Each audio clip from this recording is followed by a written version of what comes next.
क्या पता यह अशोक शब्द भी किसी ऐसे ही स्रोत से आया हुआ हो और फिर बाद में उसका संस्कृतिकरण करके अशोक मतलब नहीं शोक, शोक रहित अर्थ में ढाल लिया गया हो, वैसी व्युत्पत्तियां कर दी गई हों।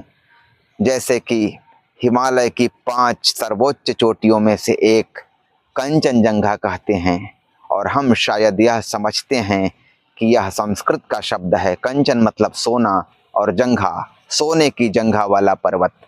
लेकिन यह जानकर बहुत लोगों को आश्चर्य होगा कि यह मूलतः तिब्बती भाषा के 4 शब्दों से बने हुए समस्त शब्द का रूप है, कांग चेन दोन गा। और इस तरह से इसका अर्थ होता है विशाल हिम के 5 संग्रह। और किस तरह से संस्कृतिकरण करके कंचनजंगा बना लिया गया है और फिर व्युत्पत्ति भी वैसी ही की गई है।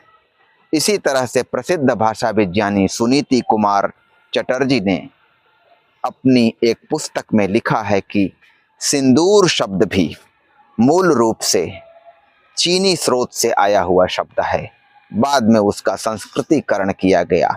सिंदूर जो एक विशेष प्रकार का चूर्ण होता है, हिंदुओं का विवाह बिना लड़की के माथे पर सिंदूर दान किए पूरा नहीं होता है। फिर जीवन भर के लिए जब तक पति जीवित है उन सुहागिन महिलाओं को सिंदूर लगाना होता है। आर्य संस्कृति में इस तरह से घुल मिल गए सिंदूर की कहानी ऐसी विचित्र है।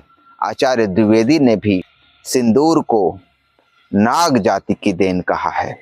विभिन्न संस्कृतियों के इस प्रकार से संघर्ष के भीतर एक समन्वय की भी कहानी भीतर भीतर चलती रहती है। और यह पूरा भारत रविंद्रनाथ ठाकुर के शब्दों में विशाल महामानव समुद्र इसी तरह से तो है।